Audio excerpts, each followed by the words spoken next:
Ordemzinho.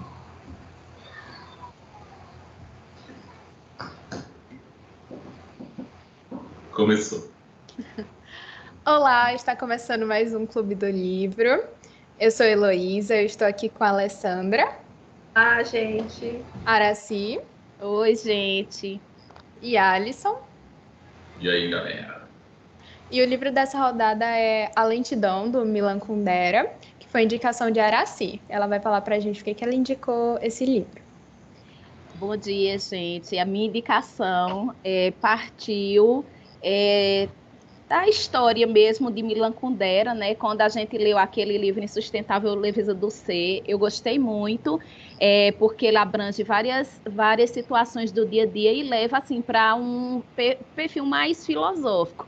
E aí, com a lentidão, a lentidão, que é esse livro de hoje, o resumo já demonstrava que ele ia abordar também essas questões filosóficas, algumas reflexões, e também falando de assuntos bem corriqueiros do dia a dia. Por isso que eu achei que era uma boa indicação para a gente discutir, discutir no Clube do Livro e, como é que eu posso dizer? Conhecer mais o autor, né? Que ele é um autor bem contemporâneo, tem umas ideias bem inovadoras e discute muitas temáticas atuais, por isso que eu achei um livro bem pertinente para ser discutido nesse encontro. E a nota? Qual a sua nota? A nota, minha gente. Minha nota vai ficar, apesar de ser um livro bem dinâmico, mas eu vou dar um 2. Por que eu vou dar um 2 à obra? Porque eu acho que eu gerei muita expectativa e não foi isso tudo. Também teve umas partes que eu não entendi. E eu achei que ele girou em torno de uma temática só. Assim, apesar das várias temáticas, das reflexões sobre o tempo, sobre a velocidade, sobre a brevidade da vida, mas eu acho que teve uma parte que foi bem delicada, né, que ele ficou ali enfatizando bastante, que foi a parte lá das partes, que ele ressaltou as partes íntimas da mulher. Aí eu achei um pouco chato. Eu não entendi por que ele fez isso. Aí por isso minha nota vai ficar no 2. teoria. Hoje, Milan Kundera não tira o 5. Reprovável. Quem vai falar agora é Alisson. Sou eu.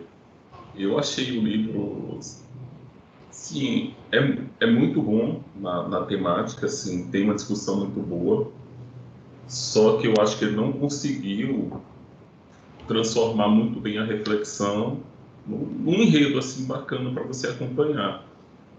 A Insustentável Leveza do Ser, ele é bem pesado filosoficamente, você tem várias discussões, só que você tem uma história muito boa também.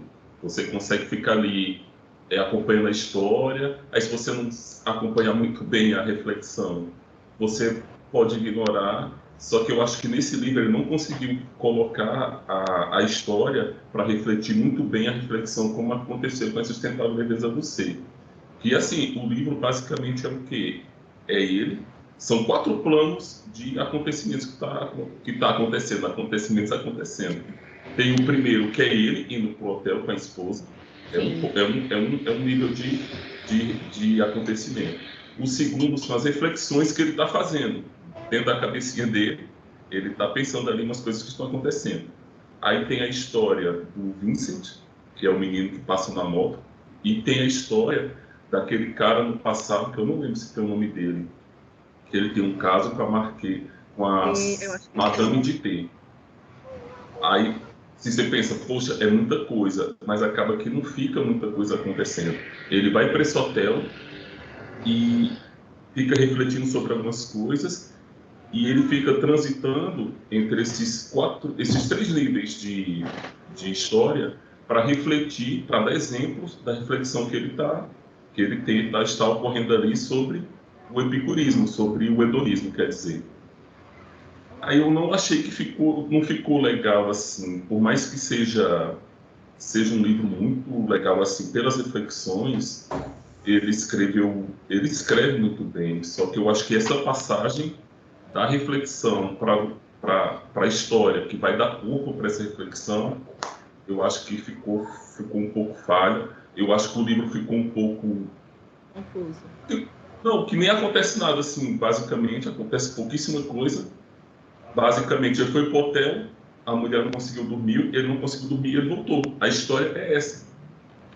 Se tirar os flashbacks que ele faz ali da história do menino que teve o caso com a Madame T e do sábio tcheco, que eu acho que é até uma referência a ele mesmo. Cientista.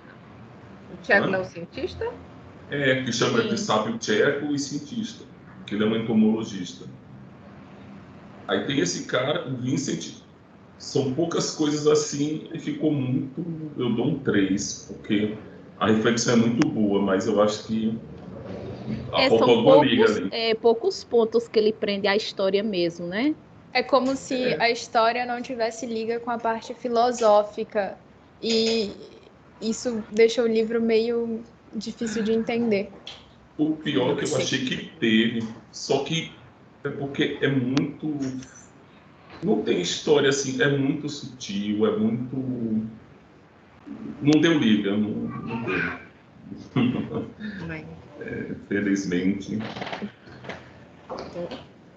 E agora quem? A Lê vai dar a nota dela. A minha nota em respeito ao Kundera é 3,5.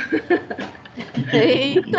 Essa foi generosa, bem generosa. Em respeito ao autor, porque eu achei, assim, porque tem um problema que é o livro e como a gente está pronto para ler o livro naquele momento. Eu sempre levo isso em consideração. Foi o caso de Lolita. Sim, vocês disseram que era um livro genial e tal, mas para mim foi uma experiência bem ruim. E esse do Kundera, eu acho que ele deve ser um livro bom, mas eu acho que eu que não estou preparada para não conseguir, assim, pegar o ritmo de leitura para ler. Eu acho que ele trouxe umas reflexões filosóficas bem profundas, só que como o livro é curtinho, são muitos personagens, eu me confundi com os nomes dos personagens também, não consegui fixar a leitura na história. Então isso acabou me atrapalhando, mas eu acho que o livro deve ser bom. Eu que não consegui ter essa percepção mais genial do livro, né? Aí por isso que a minha nota foi 3,5, levando em consideração o autor, que eu acho ele muito bom, assim, nessa percepção das pessoas. Inclusive, isso é até um dos meus pontos positivos. Ele tá ali no hotel, aí tá se desenrolando toda uma situação, que se é imaginação ou não, assim, a gente não sabe até que ponto. Se ele realmente foi imaginando, ele foi para um hotel Castelo e viu toda aquela situação e foi criando, assim. A história achei bem rica, porque eu acho que é um livro despretensioso comparado com A Insustentável Leveza do Ser. Tem até um trecho no livro que a esposa dele fala que a sogra dele tinha dito que era para ele tomar cuidado com essas brincadeiras, que isso poderia ser a ruína dele. Não sei se vocês lembram, quando ele escreve, assim, que ele demonstra que ele tem domínio da escrita, de contar histórias, só que ele brinca muito que pode ser que as pessoas não entendam. Eu acho que ali foi meio que uma justificativa para aquele estilo do livro.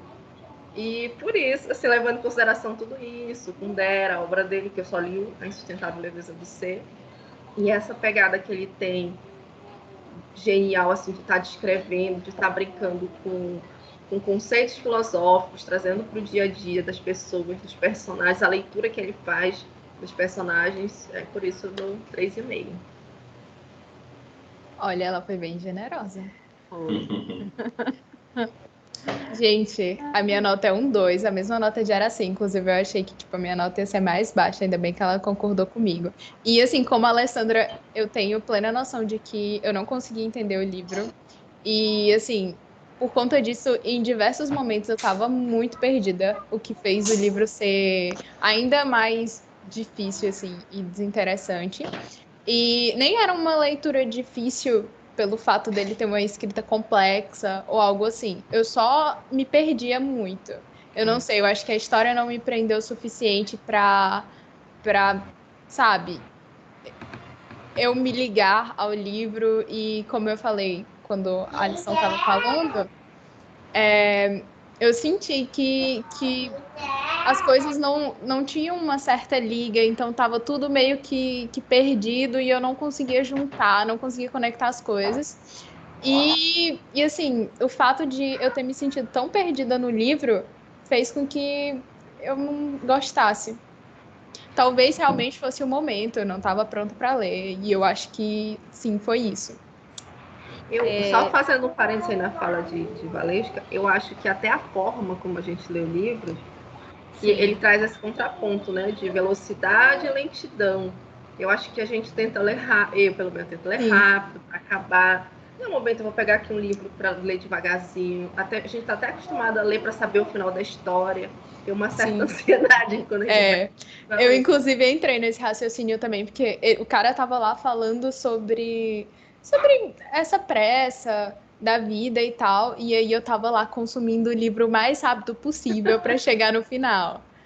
Pois é, eu acho que isso me atrapalhou também, essa pressa para ler. O interessante, complementando aí a fala de Valesca, porque eu fiquei tanto nessa angústia, porque tinha horas que eu lia, não, gente. Por isso que até no grupo eu disse, não, Alisson, nos ajuda aí, porque eu não estava acreditando que não estava conseguindo conectar um fato com o outro, aquela parte do dançarino, não tem uma parte? Tem. Para mim nada fazia sentido. Sim, aí Alisson nos ajuda aqui. Gente, eu não conseguia me concentrar nem nos personagens. Realmente foi assim, de um entendimento, faz que nem Valesca. Não é que a linguagem seja complexa, mas tem várias coisas, vários exemplos, várias metáforas que você não conseguia conectar com o restante da história. Exatamente. E agora? Pontos positivos? Quem começa? O ponto positivo que eu achei do livro foi achei interessante essa abordagem dele em relação à velocidade e à lentidão, como a Alessandra falou. E ele já começa, não é, o livro brincando com essa questão, que o rapaz da moto passa e a velocidade, até que ponto nós estamos deixando as coisas passarem na vida por estar sempre acelerado, né? Ele faz essa brincadeira entre a velocidade e a lentidão, e achei bem pertinente essa reflexão aí do começo. Só. Isso, foi um ponto interessante. É isso. Gente, é sério, eu estava com tanta expectativa. Dani, amiga, eu estava com muita expectativa que eu queria que fosse um livro bem para levantar mais o grupo.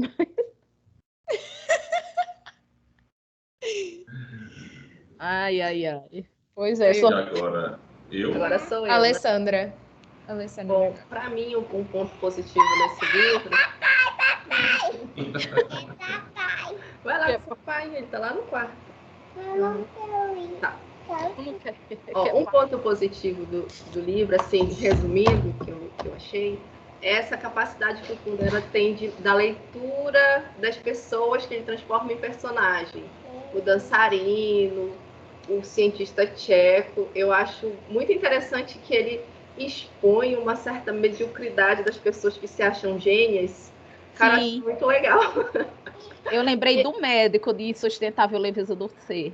E é um pouco, incomoda assim um pouco, porque eu penso, qual será o personagem ridículo que eu estou vivenciando, sabe? Aí eu acho isso muito legal. Essa foi pesada, viu? Porque, de certa forma, a gente veste uma máscara, uma fantasia de que a gente é alguma coisa, no caso dos personagens, né?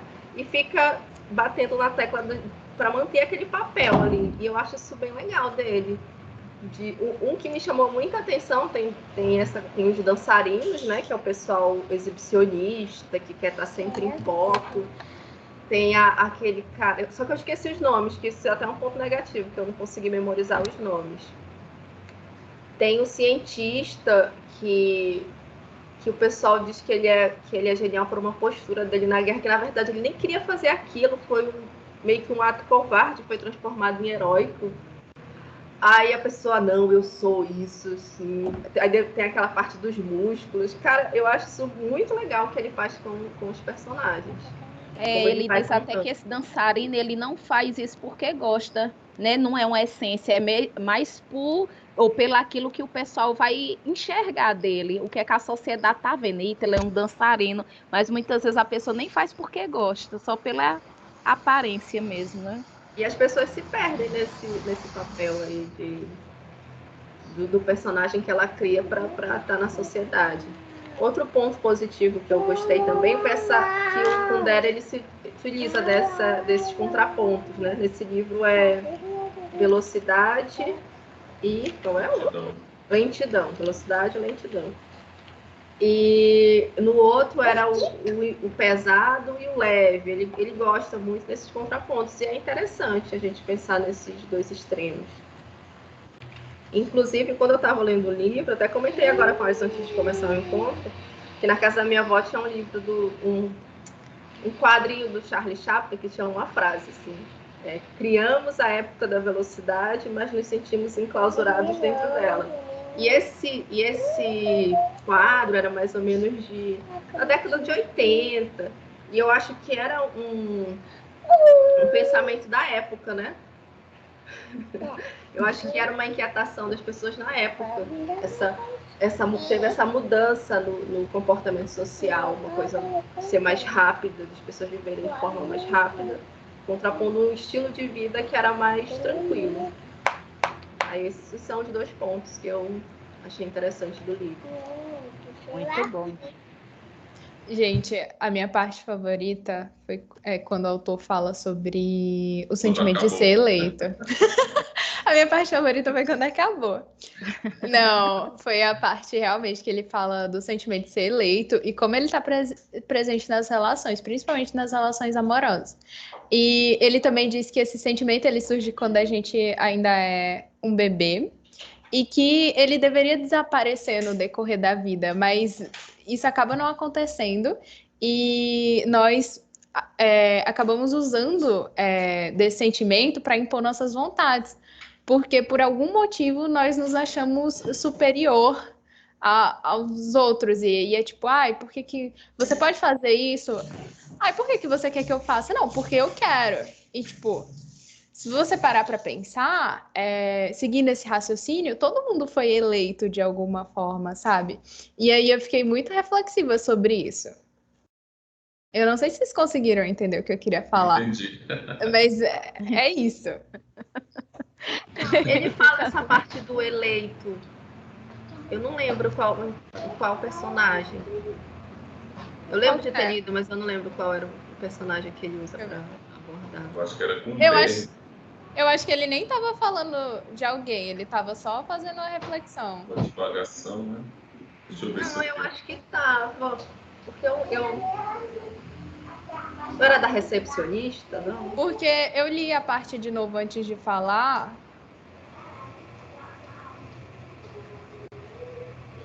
Eu procurando as fotos do livro que eu mandei para Alisson. Mas enfim, se é só quiser dar continuidade, vamos nos ater. Mas eu achei interessante também essa reflexão. É lá nos 30%, mas eu não. Deixa eu ver se eu. Não tem, aqui só tem realmente a reflexão, não tem a parte da história. Tá vendo como foi difícil para mim entender? Eu memorizei. Eu acho também que tem muita. Os capítulos são curtos e são densos nas reflexões, então é muita coisa. Uma parte que eu gostei é que os capítulos são curtos. Adorei. É legal o livro assim. Eu gosto. Nossa, Six of Crows, eu quase morria com aqueles capítulos imensos, não terminava nunca. Um monte de coisa. É bom quando é curto, facilita bastante a leitura mesmo. É ótimo.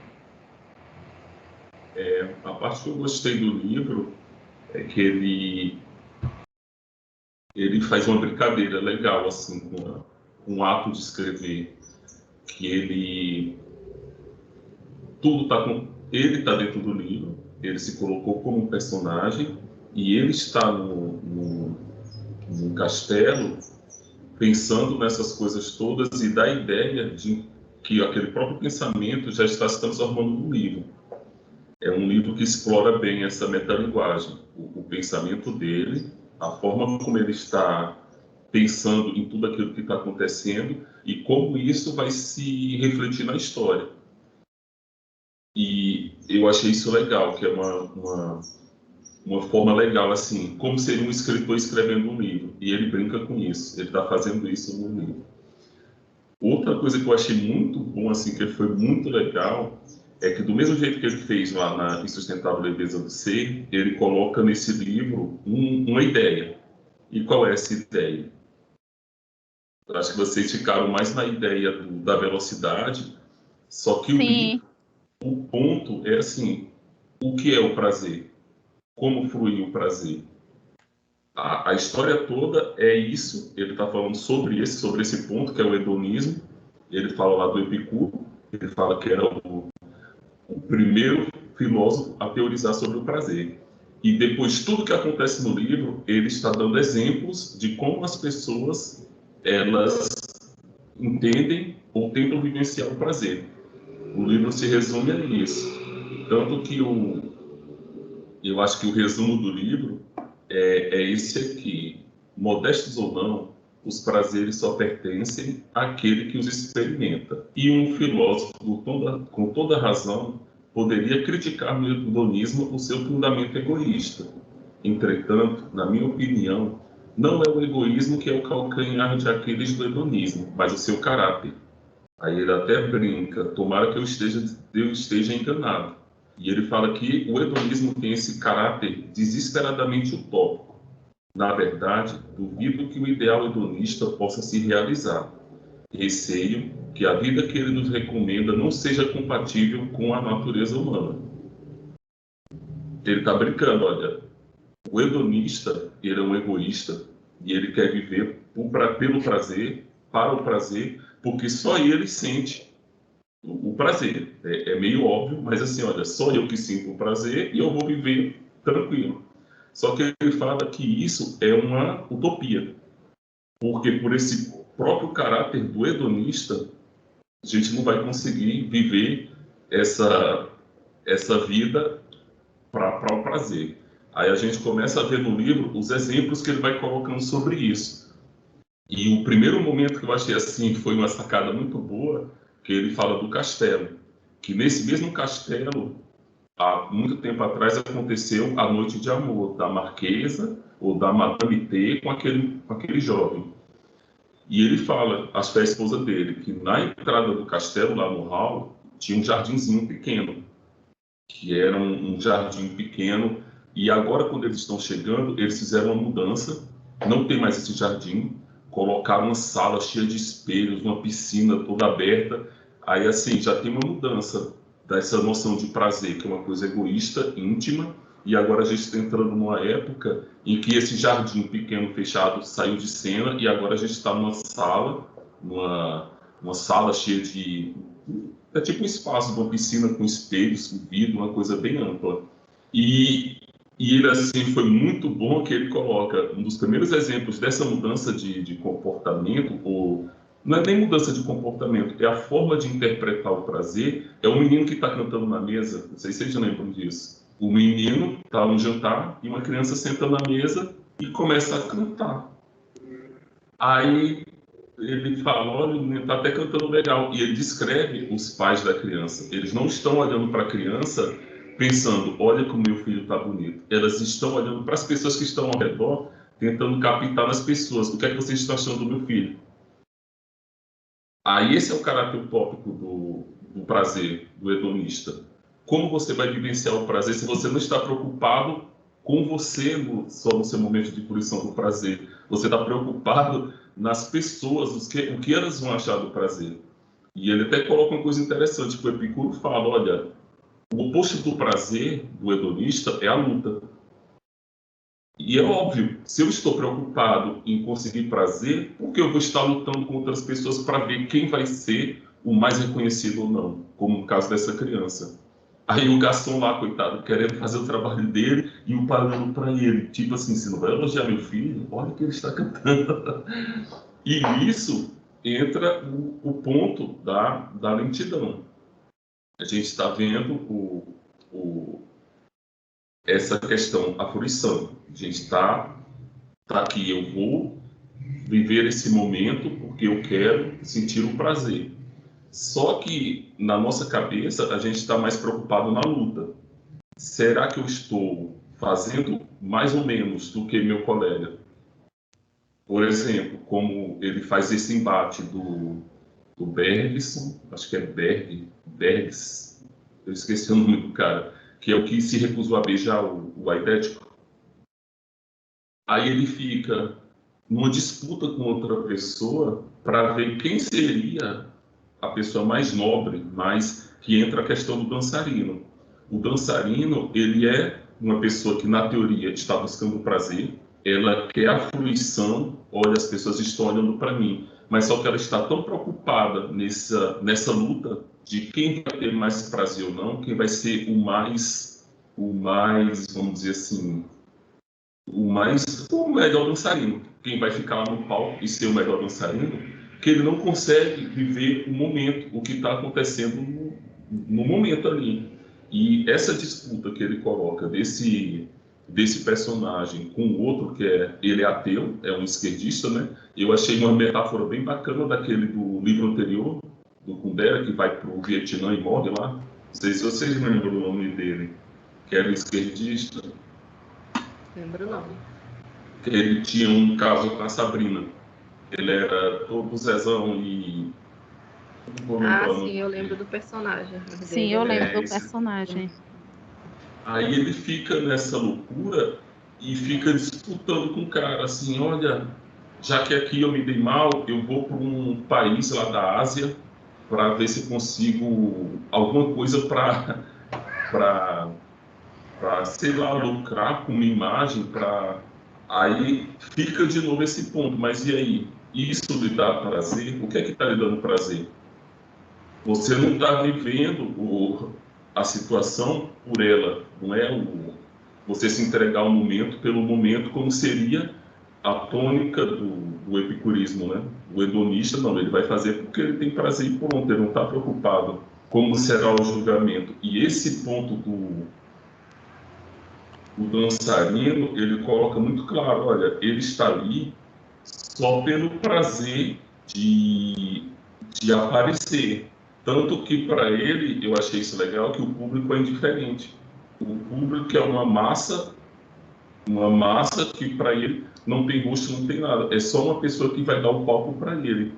E isso, ele dá outro exemplo muito bom no livro que ele comenta desse rapaz que teve um caso com a Madame T. Aí ele coloca, olha, ninguém nem sabe quem escreveu esse livro.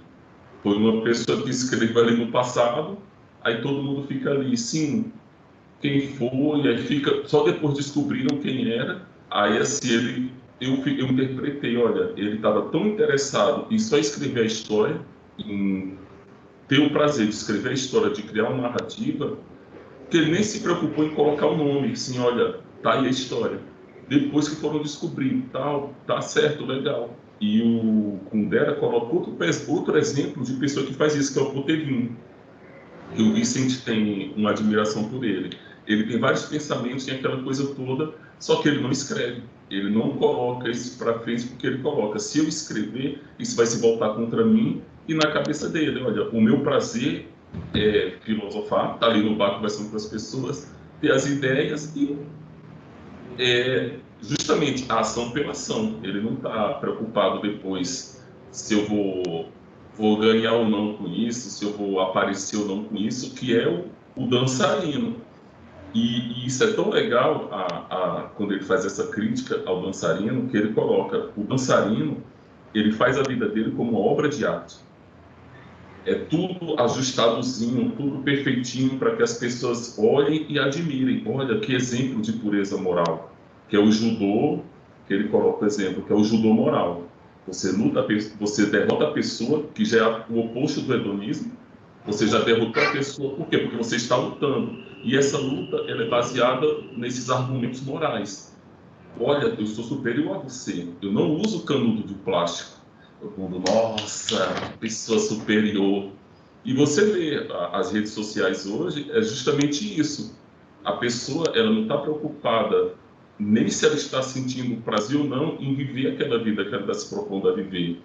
A tônica dela é assim, olha, eu estou vivendo essa vida perfeita, essa obra de arte, e as pessoas vão me admirar. E assim, cara, aí você vê um exemplo como a Boca Rosa. Não, porque eu faço dieta tal, aquela coisa toda, aí um dia ela dá um deslize, mas você fez uma lipo, né? Aí, aí assim, cara, que loucura, você está vivendo é o dançarino. Personagem. É o personagem. Sua vida é uma obra de arte que está deslocada do que realmente você está sentindo, e é o prazer, que era para ser uma vida prazerosa. Por isso que ele enfatiza esse caráter utópico do hedonismo. A gente não vai conseguir viver esse hedonismo, por quê? Porque nós estamos numa sociedade e a gente vai ter essa competição. Peraí, minha vida é melhor que a sua? Eu estou sendo mais dançarino? Estou sendo mais justo? Minha obra de arte é mais bonita que a sua? Não? Aí é até engraçado, nas lives, o pessoal comprando estante de papelão com um monte de livro, né? Assim, e você vê hoje que está tudo indo nessa esteira, assim, dessa obra de arte que a gente está tentando colocar a nossa vida como essa obra de arte, para que as pessoas admirem, e chegou um ponto, assim, que é meio uma psicose, que você rompeu com o prazer.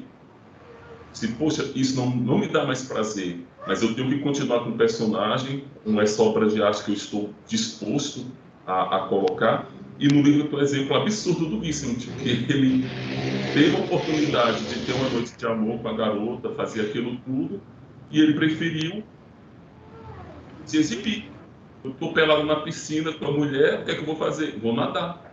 Aí ele ficou nadando na piscina, e voltando, e a garota pelada na beira olhando para ele. Tá.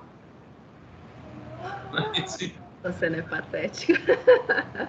E é tão louco que a garota ficou lá, aí ele foi para cima dela, tudo, ele não tinha nenhuma ereção, assim, ele estava tão longe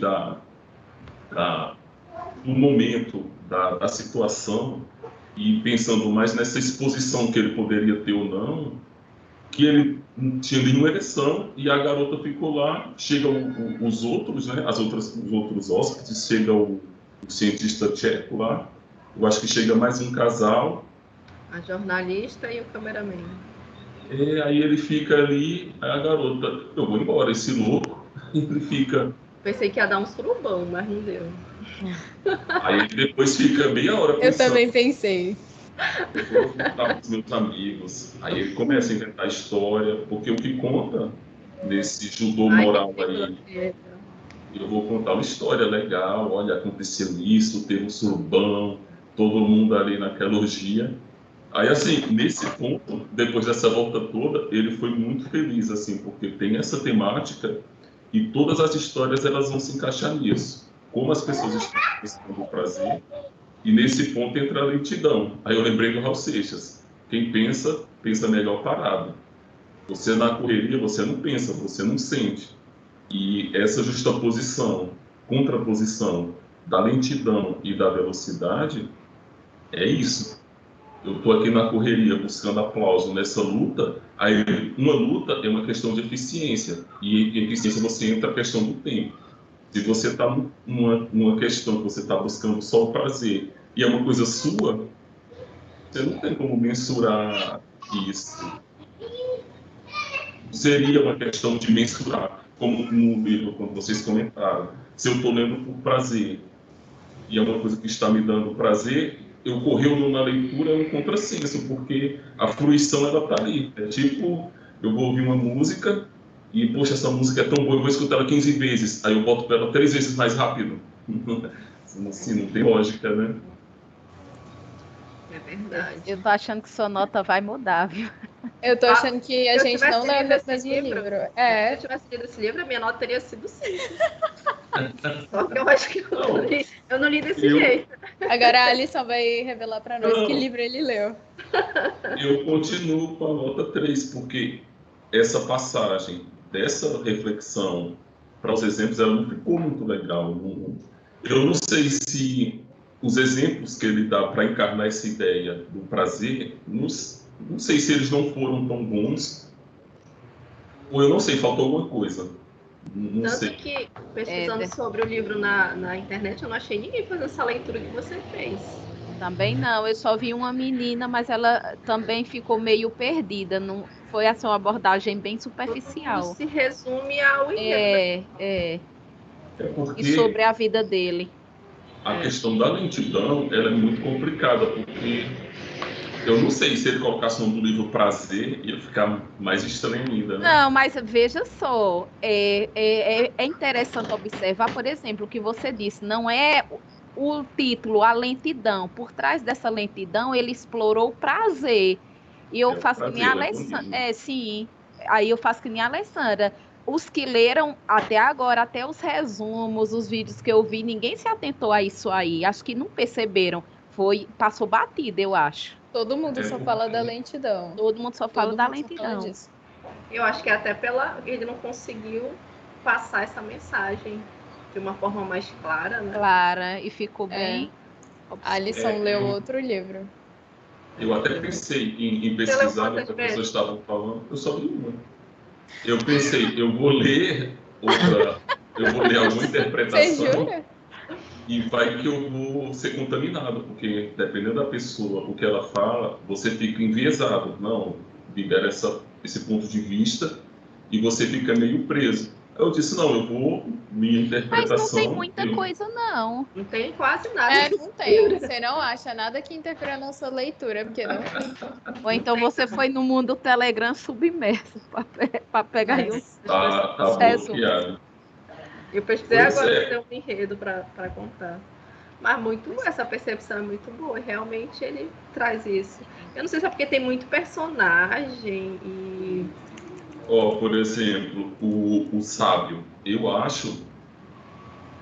eu não sei se foi uma entrada gratuita na história, porque ele entra e a história fica inconclusa para ele. Assim, eu acho que até ele colocou mais como eu não sei, como se fosse uma representação do que o próprio Milan Kundera era, porque ele era vamos dizer assim, ele era um intelectual da República Tcheca, ele foi para a França da mesma forma que esse personagem ali era, e, e entra nessa questão do prazer. O cara tá lá, ele passou 20 anos trabalhando como pedreiro, né? Eu acho que é pedreiro. Era pedreiro. Aí, beleza. Aí o cara vai para a França, depois de 20 anos fora da área, ele tem uma pesquisa velhona de mosca. Aí entra, não, aqui temos uma resistência, uma pessoa. E só que assim, eu achei legal porque ele meio que tem uma consciência do que está acontecendo.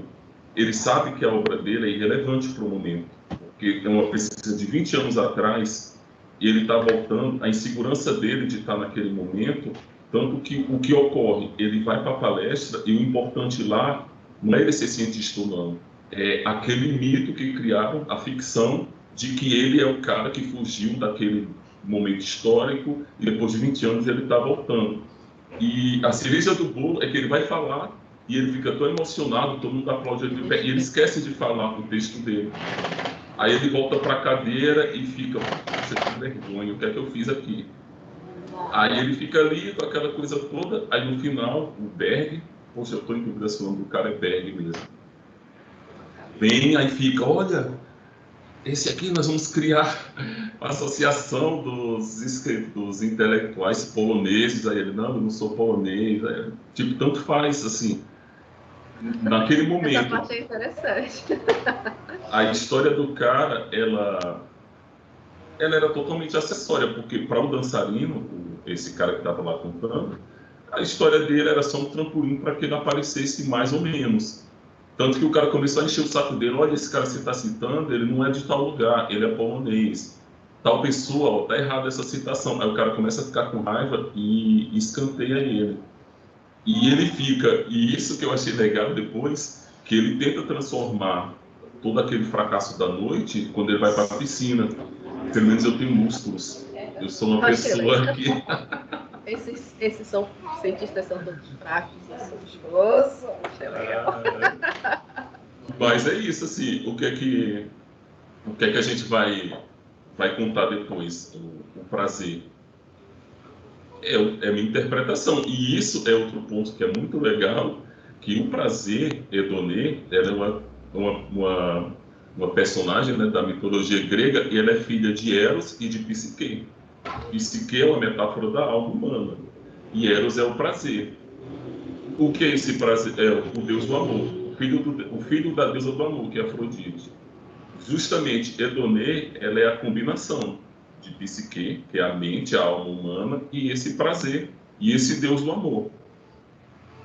De tudo que aconteceu na noite, ele ficou lá, poxa, ele começa a fantasiar. Assim, olha, pelo menos eu sou forte. Pelo menos eu sou um cientista bombado, né? Demonstrou uma defesa, eu fui ridículo, aí você conviver com esse sentimento de que é ridículo, é difícil. Aí rapidamente ele criou um outro enredo assim, como o Vincent no final, que foi um ridículo, e ele já estava criando na cabeça dele uma história para ele poder suportar existir, porque eles são ridículos. Só que nesse ponto eu acho que eles falharam nessa criação, porque eles tinham certeza que não teve esse prazer. Edonê, nesse caso, não nasceu. Essa combinação de Psique com Eros, ela não rolou. Aí tanto que ele fica ali naquela coisa e ele faz uma reflexão sobre isso, que a deusa da história, ela te dá o beijo naquele momento. Você vivencia um fato histórico. No caso dele, olha, o cara sofreu a invasão russa, ele teve que sair do país dele, coitadinho. Meia hora depois ele era você é um não francês. Como ele brinca, até pesado falar isso, ele faz a mesma referência com as crianças da Somália. Nossa, as crianças do mundo estão andando da rua e tal, as crianças, coitadinho, meia hora depois... Gente, eu lembro desse fato histórico. Sim. As crianças pararam de morrer na Somália? E isso que é interessante, né? A gente parou de falar, mas no jornal era direto essas notícias das crianças. Eu lembro do avião que soltou arroz, as crianças pegando o chão para comer um negócio. E teve uma mídia muito grande em cima daquilo. E aí acabou. Quando foi isso? Foi na década de 80. E toda artista, né, que ia lançar algum trabalho tinha que envolver, né? Michael Jackson tinha. Por isso que eu estou dizendo que teve também essa contextualização do período histórico que o livro foi escrito, né? A questão da velocidade, aí ao mesmo tempo tem essa fome, é todo o espírito de uma época, assim, que eu vivenciei porque eu era criança, percebi algumas coisas ali que ele fala. A questão da AIDS surgindo, as pessoas tinham muito medo. E a campanha contra a fome também, né? Era no Brasil, passava direto. Aí tipo, a pessoa tem AIDS, aí você... Sabe, tinha um medo, assim, não vou nem chegar. Se a pessoa falar perto de mim, eu já vou pegar. Um negócio bem aterrorizador. Aí o cara vai lá, vou beijar o cara que... Olha como eu sou melhorzão que todos vocês. É o equivalente ao canudo de plástico. Eu sou melhor que todos vocês. E a superioridade moral. O café sem açúcar também. O café sem açúcar. Eu sou do time do café neutros. sem açúcar. Minha vida é uma obra de arte, eu sou perfeitinho. Bem interessante. Por isso que assim que eu acho que é um livro interessante, só que a gente tem que linkar com aquela época com hoje, né? Assim, ele acaba se tornando... Mas foi bem interessante esse paralelo que você fez, porque o contexto histórico realmente vivia isso aí que a Lei falou. Toda essa da fome. Eu acho que nesse momento, assim, ele é um pouco profético, porque ele traça essa ideia do dançarino, da pessoa que está vivendo pelo holofote, e só ficou pior. Sim, daquela época, do que aconteceu naquele momento, até ele brinca, que essas pessoas, os holofotes estão na revista, ele tem uma parte que ele cita, das pessoas que estão nos jornais, que estão na mídia. E só ficou pior, porque a gente chegou numa sociedade que é só essa aparência, o que está na rede social, esse engajamento de fazer ou não fazer as coisas, aquele desafio do balde de gelo, assim, é surreal, assim, poxa, você está fazendo aquilo, mas é aquela brincadeira de mostrar para as pessoas que você está fazendo e jogar o desafio para outras pessoas, e entra até nisso, da briguinha que tinha do Bergs, poxa, vou ainda pesquisar o nome do cara, com um inimigo dele. Olha, eu fiz tal coisa, joguei para você. E no livro acontece a mesma coisa, da passeata com as velas na mão, aí o cara, poxa, ele me desafiou, e aí eu faço ou não faço? E a gente, de vez em quando, tá rolando um desafiozinho desse, E chegou até no absurdo que hoje o desafio não tem mais nenhuma causa social, é o desafio pelo desafio. Eu só vou aparecer. Esse verniz do social, né? Hoje é só aparecer mesmo. Eu acho que a teoria de que a gente está decaindo é real. E o livro, ele fala isso, né? O jardim foi trocado por uma piscina. A história do cara que teve um caso com a amante, com a Madame T, ele se encontra no final com o Vincent, né? O livro, ele faz uma mágica ali no final. As duas histórias, elas estão sendo contadas, elas vêm andando, e no final elas se encontram. E eu achei até corajoso, porque ele coloca o cara realmente na roupa da época dele. O Vincent fica, pô, que cara estranho com essa roupa. E o cara do passado olha para o Vincent, pô, ele fala estranho, o sotaque dele, né, o francês atual. Aí eles vão conversar sobre o que aconteceu. E é interessante que a história do rapaz do passado, ele não entendeu o que tinha acontecido. Que ele fica, eu fui enganado. O Marquês lá me usou para ter um caso com a Madame T, para que o marido dela tirasse o foco desse Marquês. A Graça saiu. Aí ele disse, olha, eu tô aqui, convidei você vai para casa da fulana lá, você janta com ela, tudo bacana, para sair do foco. Só que a madame, que não era besta, ela disse, cara, já que eu tô aqui, eu vou aproveitar, né? E ter uma noite de amor com o cara. E beleza, ele vai embora. Quando ele tá saindo, ele encontra o tal do Marquês e fala para ele, ainda bem que você me ajudou.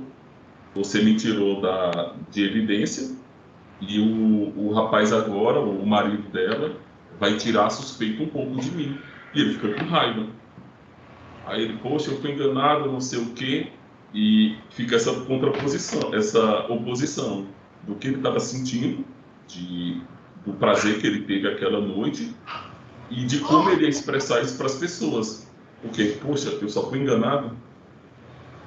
E ele encontra o Vincent justamente nesse ponto. E o Vincent está vindo do oposto. Ele não passou nada de legal naquela noite e ele está tentando criar uma história para dizer para as pessoas, olha, foi uma noite doidona, eu fiz coisa pra caramba. E no momento que eles estão conversando, o cara do passado, ele percebe. Cara, é idiota. O que as pessoas vão achar ou não, se eu fui enganado ou não? Pô, eu fiz, pra mim tá tudo tranquilo. Eu participei de uma noite, pô, legal.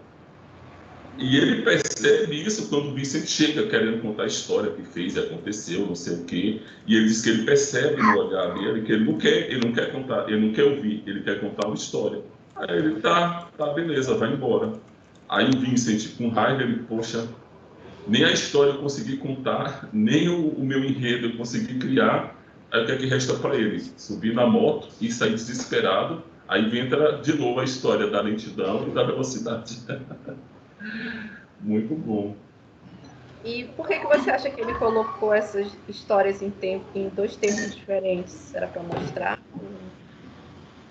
Eu achei que ele colocou porque quando a gente estava naquela época desse jovem lá, que ele está na época ainda é na nobreza francesa, tem uns títulos de nobreza, e existe uma pressão muito grande com a questão moral. Tanto que ele cita no livro o Marquês de Sade, que ele foi revolucionário, que ele chegou e colocou o prazer realmente como uma diretriz para muitas coisas que aconteciam, né? Tanto que esse livro que ele coloca lá, Filosofia na Alcova, é justamente uma jovem sendo instruída nos prazeres eróticos por um grupo de pessoas lá. E se você parar para pensar, naquela época ocorria essa pressão social para que as pessoas não fossem livres para usar o próprio corpo, para buscar o prazer, que tinha toda aquela coerção. Depois disso tudo, vamos dizer assim, 100 anos depois, eu acho, não sei se ele coloca o período no livro. Hoje, nós estamos livres de mais amarras. Embora tenha uma coerção, mas nós somos mais livres. Gente, consegue ou não usufruir do que tem hoje, do que nós temos direito? E ele brinca com isso e ele diz, olha, não, porque por mais que as amarras tenham sido derrubadas, muitas têm um afrouxamento dessas amarras sociais, as pessoas estão presas agora nessa questão de performance. Eu sou um dançarino, eu não estou buscando prazer, eu estou buscando aplauso.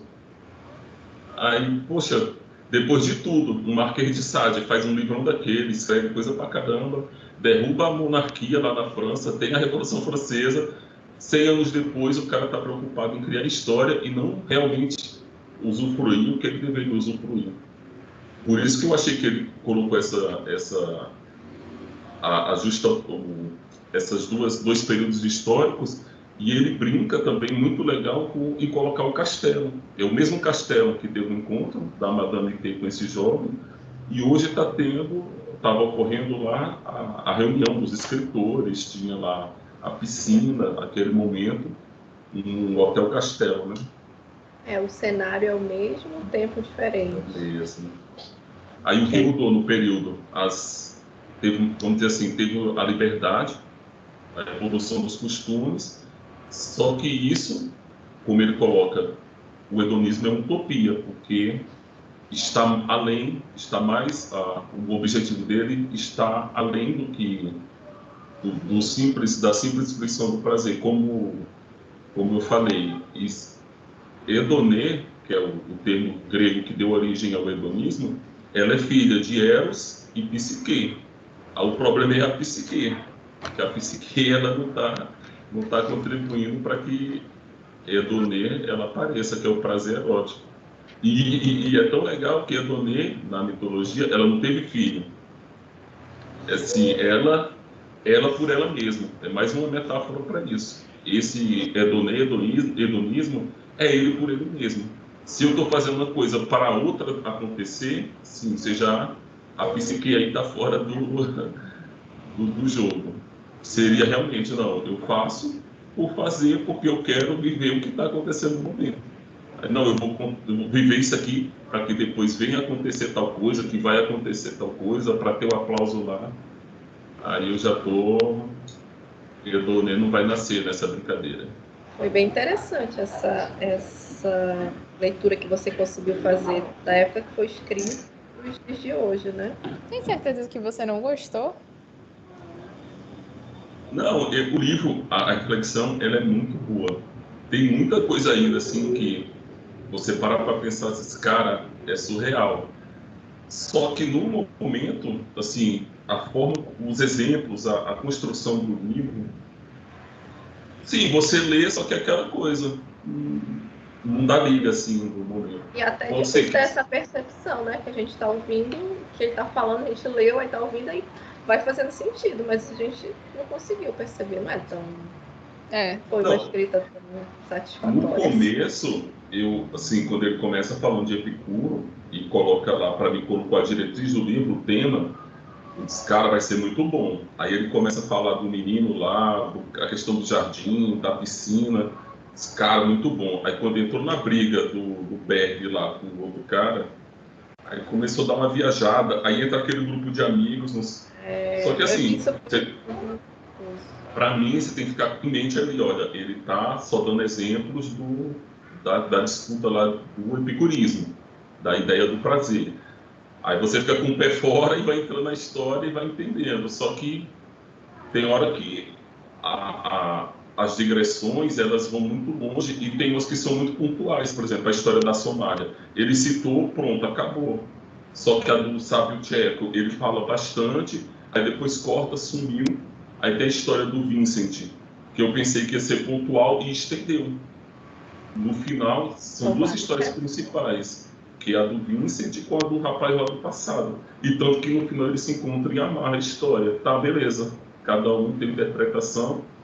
E o que eu achei legal é que, pelo menos o cara do passado, ele entendeu. E sei que apareceu ali a Psique e... Não, beleza, entendeu. Juntou lá o Eros e a Psique e ele... Realmente foi uma noite prazerosa, embora tenha sido depois. Só que a Madame T, eu achei legal que ela tinha consciência de tudo.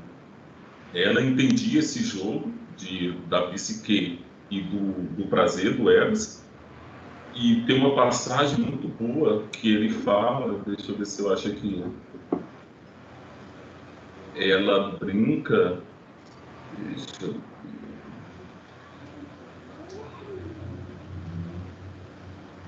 Que ela fala sobre a conversa e acontece a mesma coisa com Vincent, só que com a história da mulher.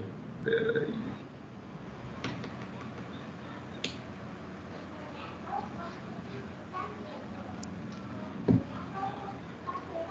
Aqui, ó. Quanta arte de encenação, ele está falando da Madame T. Depois da primeira confusão dos sentidos, foi preciso mostrar que o prazer do amor ainda não está com fruto maduro, quer dizer, Edone ainda não nasceu. Foi preciso aumentar seu preço, torná-lo mais desejável. Ela está andando com o rapaz lá no castelo, nos jardins, e ela está meio criando um suspense, está criando o clima, né? Aí ele coloca, né? Ao voltar para o castelo com o cavalheiro, Madame de T simula uma descida para o nada, sabendo muito bem que no último momento terá todo o poder de inverter a situação e prolongar o encontro.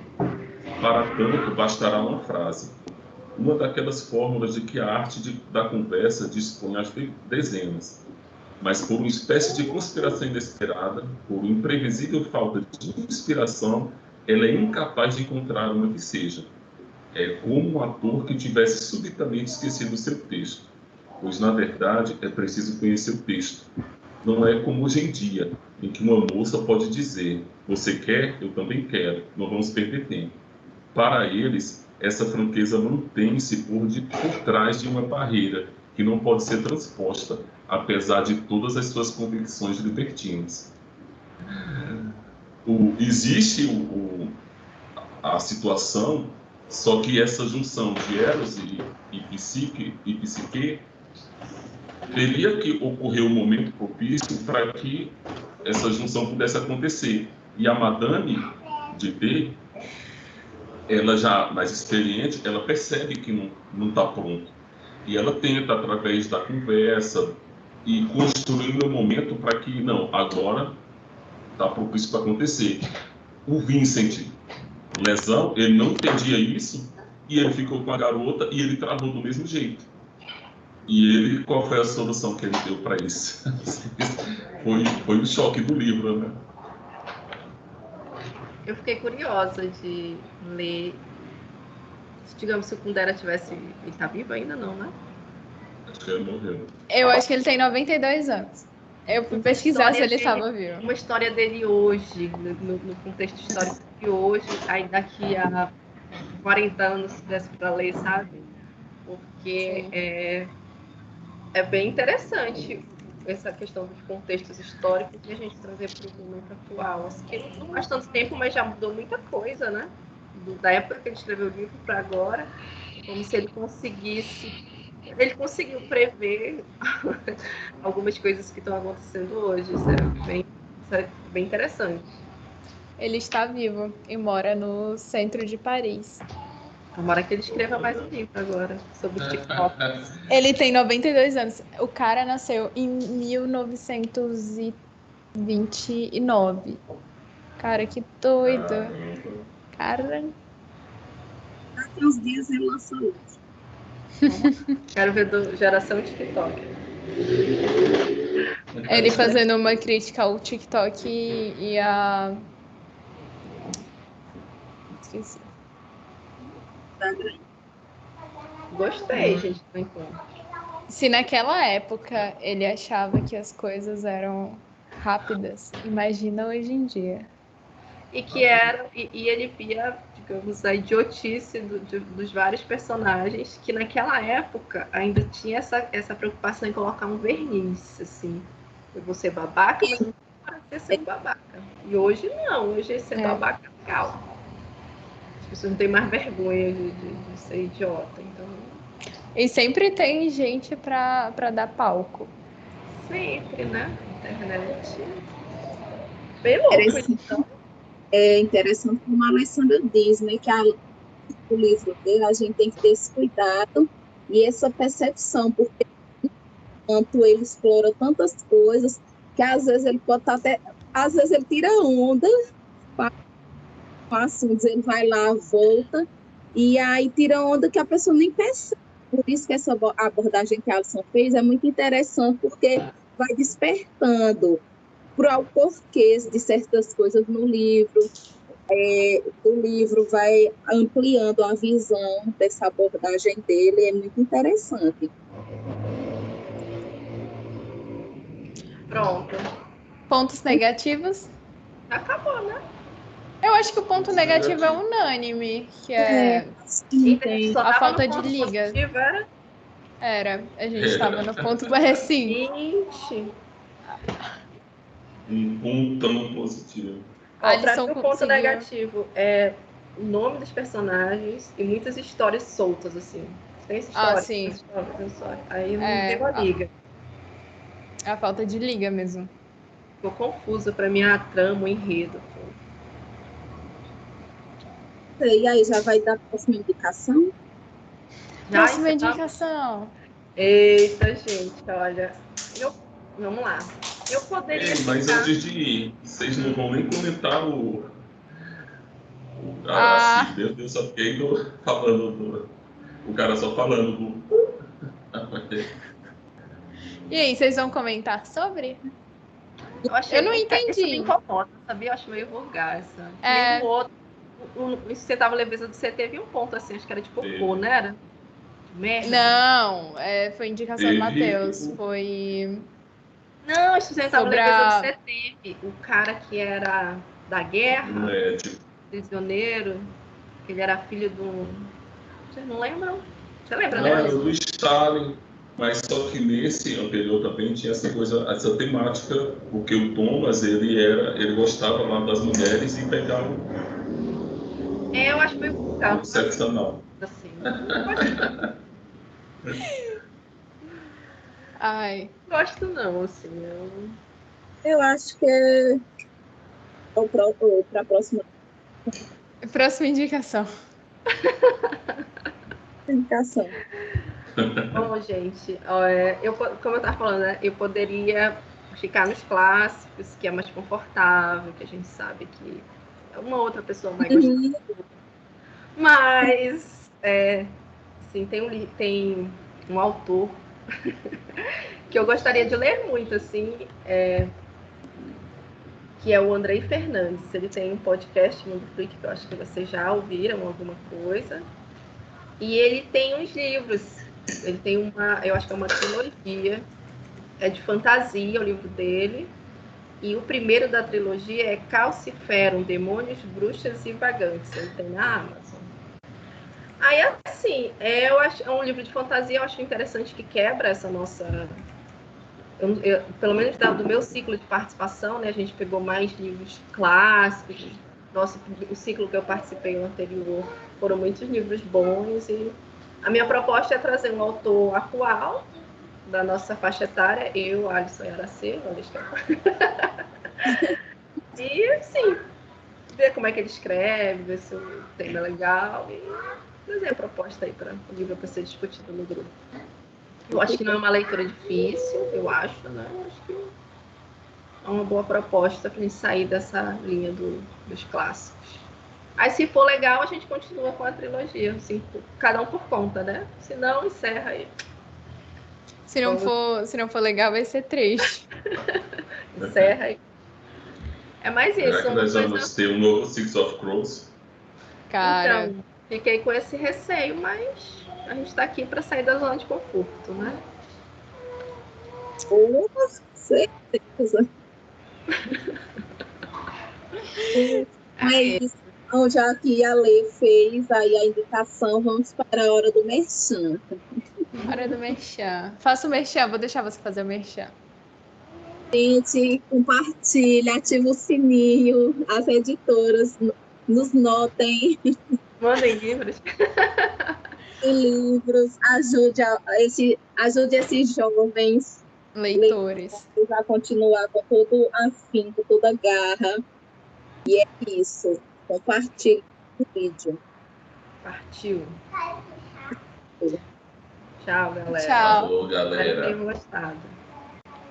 Deixa eu parar aqui a gravação.